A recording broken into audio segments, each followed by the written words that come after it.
सड़कें वीरान हैं। दहशत चेहरों पर साफ तौर पर देखी जा सकती है। दूरी बनाना जरूरी है, क्योंकि कोरोना की कातिल चाल हर जिंदगी को मात देने की तैयारी में है। जिंदगी सांसों पर निर्भर होती है, लेकिन अब यही सांसें जिंदगी का साथ छोड़ रही हैं। दुनिया पर उस वायरस ने हमला किया है जो हर सांस को संक्रमित कर इंसान के लिए काल बन रहा है। जिंदगी पर एक वायरस का संकट, हर सांस में एक डर रहा है। कोरोना कई जिंदगियों को लील चुका है और अब ये वायरस महामारी की शक्ल ले चुका है। इंसान को मौत की दहलीज तक पहुंचाने की अपनी रूपरेखा तैयार कर ली है। तो अब इस कातिल वायरस से निपटने की जरूरत है। लोगों को इस वायरस से बेवजह डरने की नहीं, बल्कि सावधानी से इसे हराने की जरूरत है। किस तरह की है कोरोना वायरस की दहशत? आखिर इस वायरस से लड़ने के लिए कैसे आप खुद को कर रहे हैं तैयार? हर तस्वीर आपको दिखाएंगे, क्योंकि हमारा मकसद कोरोना को लेकर जागरूक करना है। दुनिया को ये बताना है कि कोरोना से डर कर नहीं, बल्कि डट कर लड़ना है। Team news state. नमस्कार, आप देख रहे हैं हमारा स्पेशल शो जानलेवा कोरोना को हराना है और मैं हूं आपके साथ करिश्मा। हिंदुस्तान में जानलेवा कोरोना वायरस कोहराम मचा रहा है, इंसानों का डेथ वारंट साबित हो रहा है और ये वायरस लगातार रूप भी बदल रहा है। बहरूपिया कोरोना बड़ा खतरा बनता जा रहा है। अब एक रिपोर्ट में दावा किया जा रहा है कि देश के कुछ हिस्सों में ट्रिपल म्यूटेंट वेरिएंट पाया गया है, जिसने कोरोना संक्रमण को अचानक से बढ़ा दिया। लेकिन आपको डरने की नहीं जरूरत है, बल्कि कोरोना के डबल अटैक की तरह डबल सावधानियां बरतने की जरूरत है। इस रिपोर्ट के जरिए हम आपको बताते हैं।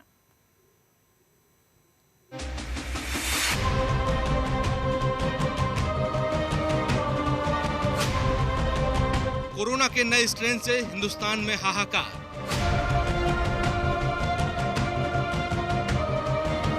डबल म्यूटेंट के ट्रिपल म्यूटेंट वेरिएंट से बड़ा खतरा। अब ज्यादा खतरनाक हो जाएगा कोरोना वायरस।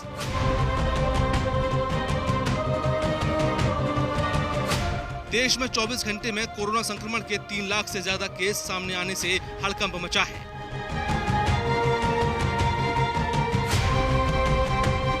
तो इस वायरस ने 24 घंटे में कई बेकसूरों की जान ले ली है। कोरोना के तेजी से बढ़ते मामलों के बीच एक और खतरे की घंटी बजी है। हिंदुस्तान में डबल म्यूटेंट वायरस का कहर जारी है। तो अब ट्रिपल म्यूटेंट वेरिएंट की एंट्री भी होने का दावा किया जा रहा है। दावा किया जा रहा है कि महाराष्ट्र, दिल्ली, बंगाल और छत्तीसगढ़ से लिए गए सैंपल में नया म्यूटेशन देखा गया है। ये वो राज्य हैं जहां कोरोना की दूसरी लहर से संक्रमण के मामले ने सारे रिकॉर्ड तोड़ दिए हैं। इन राज्यों से लिए गए 17 सैंपल में नया स्ट्रेन नजर आया है। माना जा रहा है कि डबल म्यूटेशन वेरिएंट के कारण ही मामलों में इतनी तेज रफ्तार से बढ़ोतरी हुई है। ऐसे में ट्रिपल म्यूटेंट वेरिएंट का पता चलने के बाद टेंशन और बढ़ गई है। डबल म्यूटेशन वायरस का वो रूप है जिसके जीनोम में 2 बार बदलाव हो चुका है। बदलाव के बाद बहरूपिया वायरस ज्यादा खतरनाक बन चुका है। दरअसल वायरस खुद को लंबे समय तक प्रभावी रखने के लिए लगातार अपनी जेनेटिक संरचना में बदलाव लाते रहते हैं, ताकि उन्हें खत्म न किया जा सके।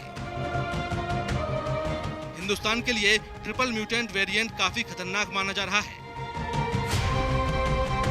अगर समय रहते इस स्ट्रेन को काबू नहीं किया गया तो आने वाले दिनों में ये कहर बरपा सकता है। विशेषज्ञों का मानना है कि ट्रिपल म्यूटेंट की वजह से कोरोना की दूसरी लहर बढ़ती जा रही है और इसका पीक अभी बाकी है। लेकिन अब घबराना नहीं है, बल्कि आपको इससे निपटने के लिए सावधानी बरतनी है। जिस तरह से ये वायरस का डबल अटैक है, उसी तरह आपको सिंगल नहीं बल्कि डबल मास्क लगाकर कोरोना को मात देनी है। अगर आप 1 घंटे में 2 बार हाथ धोते हैं, तो अब 4 बार हाथ धोकर कोरोना को जड़ से साफ करने का मन बना लीजिए, क्योंकि कोरोना हारेगा तभी तो हिंदुस्तान जीतेगा। Team news state. तो देखिए, कोरोना से विस्फोटक होते हालातों के बीच ऑक्सीजन के लिए अब हाहाकार मची हुई है। डिमांड के मुकाबले सप्लाई कम होने से ज्यादातर अस्पतालों में मरीजों को सांस पर संकट मंडरा रहा है। ऐसे में आप घर बैठे हैं, कैसे आप अपने ऑक्सीजन लेवल को मेंटेन कर सकते हैं, अब वो आपको इस रिपोर्ट के जरिए बताते हैं।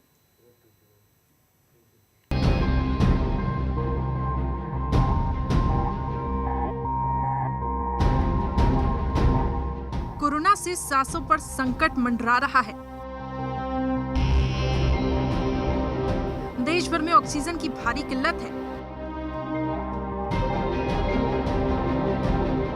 ऑक्सीजन की कमी सांसों पर भारी पड़ रही है। समय पर संजीवनी नहीं मिलने से मरीजों की सांसें थम रही हैं। तो ऑक्सीजन की कमी से मरीजों की जान जोखिम में है। दिल्ली से लेकर देश के तमाम शहरों में ऑक्सीजन की सप्लाई डिमांड के मुकाबले काफी कम है, जिसकी वजह से शहर शहर ऑक्सीजन के लिए हाहाकार मचा हुआ है। हर छोटे बड़े शहर में हालात एक जैसे हैं।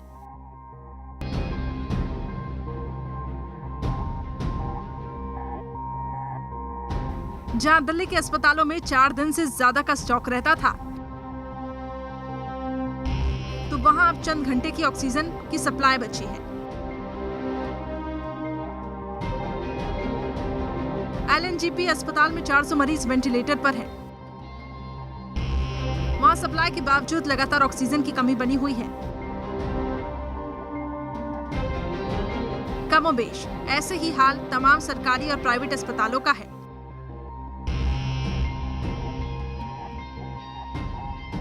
राजधानी के हालात इतने खराब होते हुए दिखाई दे रहे हैं कि दिल्ली के सीएम अरविंद केजरीवाल को सभी राज्यों से एकजुट होने की अपील करनी पड़ी। अगर दिल्ली में हमारे पास ऑक्सीजन ज़रूरत से ज़्यादा होगी तो हम दूसरे राज्यों को ऑक्सीजन देंगे। अगर हमारे पास किसी दवाई की ज़्यादा मात्रा होगी तो वो भी हम दूसरे राज्य के साथ बांटेंगे। और जब दिल्ली में कोरोना कम होगा और किसी दूसरे राज्य में डॉक्टर्स की ज़रूरत हुई, हम वहाँ डॉक्टर्स भी भेजेंगे। हम सभी भारतवासी हैं, हम अपने देशवासियों की मदद करेंगे, सभी राज्यों की मदद करेंगे, क्योंकि ये बीमारी कोई बॉर्डर देख के नहीं फैलती। मैं उम्मीद करता हूँ कि इसी भावना के साथ हम सभी मिलके एक साथ, सारी सरकारें, केंद्र सरकार, सारी राज्य सरकारें, हम मिलके काम करेंगे। कोरोना के कहर से कांप रही माया नगरी मुंबई में भी हालात बदतर होते जा रहे हैं। ऑक्सीजन की कमी से मरीजों में त्राहिमाम मचा हुआ है।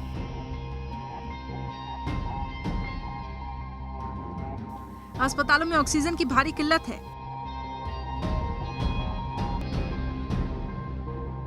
इससे पार पाने के लिए अस्पताल का स्टाफ निजी गाड़ियों से ऑक्सीजन लाने में जुटा हुआ है। तस्वीरें डराने वाली जरूर है, लेकिन ये नौबत तब आती है जब आपको अस्पताल जाने की जरूरत पड़े। बाद में पछताने से अच्छा है कि आप अभी से सावधानी बरतना शुरू कर दें। हाथों को लगातार सैनिटाइज करते रहें। मास्क लगाना और भीड़ से दूरी बनाए रखना कोरोना से बचने के लिए रामबाण है। वहीं अपनी इम्यूनिटी को बढ़ाने के लिए आप काढ़ा, आंवले का रस, पर्याप्त मात्रा में फल खाएं। वहीं आप अस्पतालों में ऑक्सीजन की टेंशन न लेकर खुद ही अपना ऑक्सीजन लेवल बढ़ाने के लिए काम करें। ऑक्सीजन लेवल कैसे बढ़ाएं? आयुर्वेद में कितनी ताकत है, इस बात का अंदाजा इस बात से लगाया जा सकता है कि जिस ऑक्सीजन की कमी से देश भर में कोहराम मचा हुआ है, उस ऑक्सीजन लेवल को आयुर्वेदिक उपचार के जरिए बढ़ाया जा सकता है। ऑक्सीजन लेवल बढ़ाने में योग भी बेहद असरदार साबित होता है। रोजाना प्राणायाम करने से ऑक्सीजन लेवल मेंटेन रखा जा सकता है।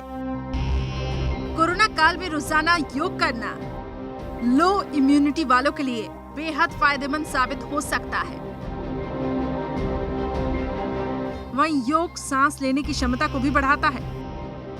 बहुत कम लोग हैं जो ये जानते हैं कि हीमोग्लोबिन से भी ऑक्सीजन लेवल बढ़ाया जा सकता है, इसलिए अपने शरीर में हीमोग्लोबिन की मात्रा बढ़ाने का काम करें। इसके लिए आप हीमोग्लोबिन बढ़ाने वाले खाना खाएं, जैसे कि हरी सब्जी, दाल, सलाद, विटामिन, कॉपर, आयरन की मात्रा बढ़ाने पर जोर दें, ताकि ऑक्सीजन लेवल को मेंटेन किया जा सके। चॉकलेट, आलू, तिल, काजू में कॉपर की मात्रा ज्यादा बढ़ाएं। आपको ये जानकर हैरानी होगी कि 30 ग्राम चॉकलेट में 45% कॉपर की मात्रा होती है, जो ऑक्सीजन लेवल को बढ़ा सकती है। अगर मांसाहारी आप खाते हैं तो मांस खाकर आप आयरन की मात्रा बढ़ा सकते हैं। 180 ग्राम मांस में 52% आयरन की मात्रा होती है, तो बाद में पछताने से अच्छा है कि आप अभी से सावधानी बरतना शुरू कर दें, क्योंकि अभी भी देरी नहीं हुई। कोरोना को हराने के लिए आपको अपनी इम्यूनिटी बढ़ानी ही पड़ेगी, और एक बार अगर आपकी इम्यूनिटी बढ़ गई तो इसके साथ आपने तमाम सावधानियां बरत ली तो कोरोना से आसानी से निपटा जा सकता है। Team news state.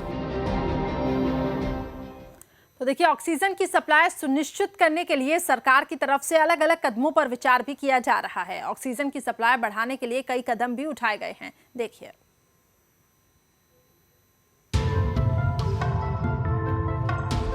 कोरोना से टूटती सांस को बस ऑक्सीजन का सहारा है।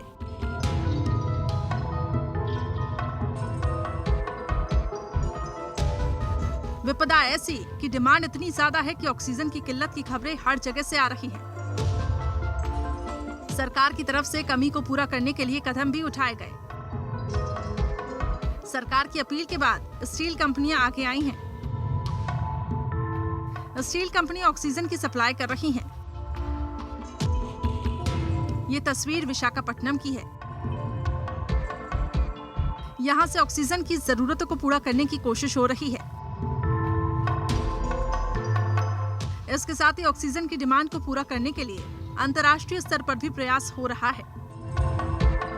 ऑक्सीजन किल्लत को दूर करने के लिए हर संभव कोशिश की जा रही है। इन सब के बीच बड़ा सवाल ये है कि आखिर ऑक्सीजन की डिमांड और सप्लाई में अंतर क्यों हो गया है? क्यों अचानक अस्पतालों में ऑक्सीजन खत्म होने लगे हैं? रिपोर्ट्स के मुताबिक आम दिनों में देश में प्रतिदिन 700 मीट्रिक टन मेडिकल ऑक्सीजन की जरूरत होती है। पहली लहर में ऑक्सीजन की जरूरत बढ़कर प्रतिदिन 2800 मीट्रिक टन हो गई थी। दूसरी लहर में जरूरत प्रतिदिन बढ़कर 500 मीट्रिक टन से ज्यादा हो गई है। ऑक्सीजन की सप्लाई के लिए सरकार ट्रेन चला रही है। इसके अलावा 162 पीएसए ऑक्सीजन प्लांट के निर्माण को भी मंजूरी दी गई है।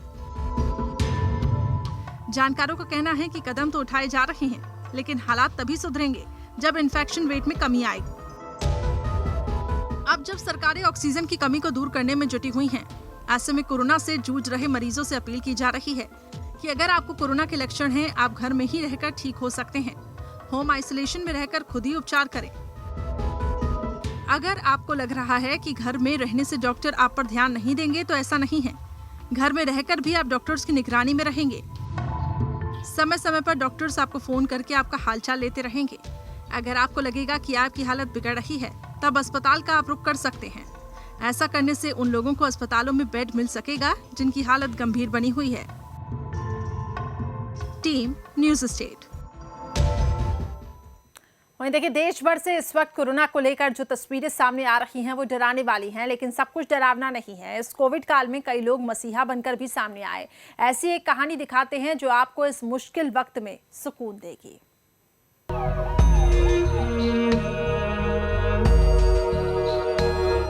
इस वक्त अस्पतालों में जहां कोरोना के मरीज जिंदगी की जंग लड़ रहे हैं, वहीं उनके तीमारदार भी जिंदगी के सबसे मुश्किल हालात का सामना कर रहे हैं। लेकिन इन कठिन हालातों के बीच दिल को सुकून देने वाली तस्वीरें भी सामने आ रही हैं, और इस वक्त आप उसकी एक झलक देख सकते हैं। तस्वीरें मुंबई की, जहां इस महासंकट के बीच एक संस्था हर रोज 12,000 लोगों को खाना खिला रही है। मुंबई के अस्पतालों की तस्वीर गमगीन बनी हुई है। ऐसे में जबकि सभी यंत्रणाएं फेल हो रही हैं, इंसान ही इंसान की मदद के लिए आगे आ रहा है। ऐसे कई लोग हैं जिन्होंने मदद के लिए हाथ बढ़ाई है, लेकिन कई तो ऐसे हैं जिन्होंने अपने दिल के साथ अपनी तिजोरियां भी खोल दी हैं। कोविड अस्पताल के बाहर हैं, जहां पर लोगों का एक ग्रुप जो है वो ज़रूरतमंद लोगों को खाना मुहैया करा रहा है और ये काम ये बीते कई हफ्तों से कर रहे हैं। आप तस्वीरों के ज़रिए देख सकते हैं कि किस तरीके से फूड पैकेट्स बांटे जा रहे हैं, खासकर उन लोगों को जो कि अस्पताल में अपने रिश्तेदारों की तीमारदारी में लगे हैं, जिनके मरीज़ जो हैं वो कोविड से जूझ रहे हैं। चूँकि ये कई दिनों तक अपने घरों को नहीं जा पाते, इसी वजह से अब इन्हें अस्पताल के प्रांगण के बाहर ही खाना मुहैया कराया जा रहा है। डॉक्टर साहब, ये बहुत ही मानवीय काम आप लोग कर रहे हैं। ये लोग जो भूखे लोग हैं, जो अपने घरों को नहीं जा पा रहे हैं कोविड के सिचुएशन में, उनको खाना बांटा जा रहा है। ये ख्याल आपके मन में कब से आया, कैसे आया? हम लोग 100 एकड़ का खेती और 100 एकड़ का मत्स्य खेती 1 एकड़ में करते हैं। तो मेरे भी लाइफ में एक ऐसा एक दिन आया था कि 8 दिन मैं भी थोड़ा भूखा था। तो ऐसा लगता है कि अभी जो हमसे बन पा रहा है हम लोग कर रहे हैं, और भूखापन क्या होता है ये मैंने देखा है, मतलब हमने जाना है सब कुछ। और अभी 10 दिन से हम 10 सिटीज़ में, जैसे अपना ठाणा हो गया, नासिक हो गया, जलगांव हो गया, नागपुर हो गया, चंद्रपुर, नांदेड़, कोल्हापुर, कराड़, पूना में और ठाणा में हम लोग 10 दिन से जितना हो सके उतना मदद कर रहे हैं। बिल्कुल, तो आप देख सकते हैं कि किस तरीके से अब लोग अपने घरों से निकलकर एक नेक ख्यालात के साथ ज़रूरतमंदों की मदद करने के लिए सामने आ रहे हैं। जरूरतमंद लोगों का खाना पहुंचाने की ऐसी ही कोशिश दिल्ली में भी हो रही है। अस्पतालों के बाहर जो तीमारदार पूरे दिन चक्कर काट रहे हैं, उन तक यूथ कांग्रेस के वर्कर खाने के तैयार पैकेट पहुंचा रहे हैं। प्रवासी मजदूरों के लिए भी यूथ कांग्रेस के दफ्तर में लंगर लगाया गया है।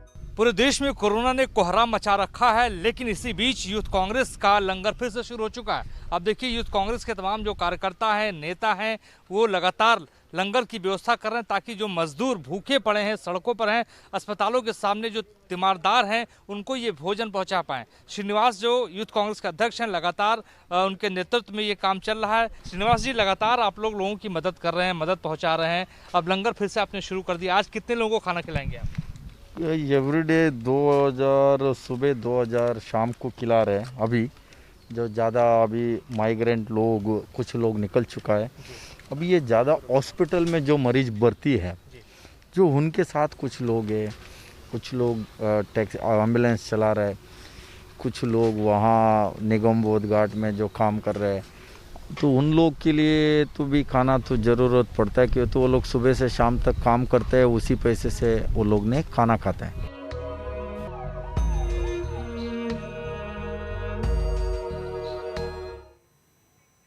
तो ये तस्वीरें कहीं ना कहीं सुकून देने वाली ज़रूर है। जहां एक ओर इतना ज़्यादा भयावह माहौल बना हुआ है, तो वहीं दूसरी ओर लोग अपने घर से बाहर निकल रहे हैं सिर्फ मानवता के लिए और सिर्फ इंसानियत के लिए, ताकि लोगों की मदद की जा सके। क्योंकि यही वो डॉक्टर्स है और यही वो लोग हैं जो दिन रात करके एक हमारी सेवा में जुटे हुए हैं। ऐसे में हमारी भी आपसे अपील है कि आप भी अपने घरों के बाहर निकलें और लोगों की मदद करें, लेकिन हाँ, बशर्ते कोरोना नियमों का पालन करते हुए। आगे अब बढ़ते हैं, बालाघाट की बात करते हैं। एक बेटी ने यहाँ पे मानवता की बड़ी मिसाल पेश की है। दरअसल डॉक्टर प्रज्ञा छुट्टी पर अपने घर आई हुई थी। अचानक संक्रमण बढ़ने के बाद उन्हें छुट्टी के बीच ही नागपुर लौटना पड़ा। महाराष्ट्र में कोविड को देखते हुए लॉकडाउन लगा दिया गया, लिहाजा महाराष्ट्र की ओर जाने वाली बसें और ट्रेन सब कुछ बंद हैं। लेकिन प्रज्ञा ने हार नहीं मानी। डॉक्टर प्रज्ञा स्कूटी से महाराष्ट्र के लिए निकल पड़ी। 180 किलोमीटर का लंबा रास्ता तय किया। महाराष्ट्र पहुंचकर मरीजों का इलाज भी शुरू कर दिया। बालाघाट की ये साहसी बेटी प्रज्ञा के जज्बे को आज हर कोई सलाम कर रहा है। मैं पहले ही कोरोना महामारी में काम कर रही थी, पर लॉकडाउन के कारण मैं घर चली गई थी और कोरोना के बहुत सारे केसेस बढ़ने लगे थे, तो मुझे हॉस्पिटल से कॉल्स आ रहे थे बहुत सारे, और उस टाइम मेरे पास साधन भी नहीं था। तो मैं स्कूटी से नागपुर आई। मैं 9 बजे बालाघाट से निकली, तो मैं 3 बजे वहाँ पहुँची। मेरा उद्देश्य था कि मेरी पढ़ाई मेरे जीवन में काम आए। तो ऐसे लोगों की हिम्मत की दाद देनी पड़ेगी। जहां एक और कोरोना महामारी में लोग अपने घरों के अंदर बैठे हुए हैं, वहीं कुछ लोग बाहर भी निकल रहे हैं, और खासतौर से हमारे फ्रंटलाइन वर्कर्स। तो ये साहसी बेटी की कहानी थी। आगे अब बढ़ते हैं। कोरोना काल में जब हर तरफ से हैरान और परेशान करने वाली देखिए खबरें सामने आ रही है, ऐसे में देवास से एक दिल को सुकून देने वाली तस्वीर सामने आई। देवास के निजी अस्पताल में भर्ती कोरोना मरीजों का हौसला अफजाई करने के लिए मरीजों को गिटार की धुन पर गाने सुनाए जा रहे हैं। मरीजों के मनोरंजन का ये काम 19 साल के मयंक गोयल ने किया। दरअसल मयंक के अंकल भी इसी अस्पताल में भर्ती हैं। अब मयंक के अंकल की इच्छा ये थी कि वो मयंक के गिटार की धुन पर पुराने गाने सुने। अस्पताल प्रबंधन ने इस काम के लिए मना नहीं किया, बस फिर क्या था, मयंक ने कोविड वार्ड में ऐसा रंग जमाया कि वार्ड में भर्ती सभी मरीज कोरोना को भुलाकर अपने गीत गुनगुनाने लगे।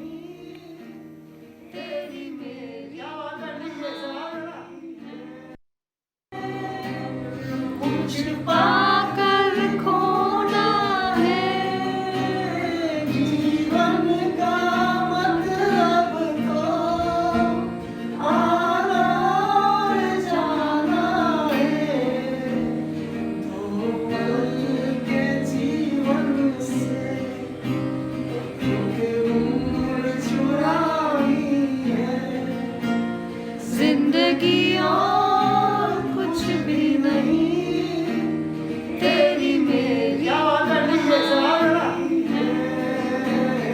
एक प्यार का नगमा है, मौजों की रवानी है, जिंदगी और कुछ भी नहीं, तेरी मेरी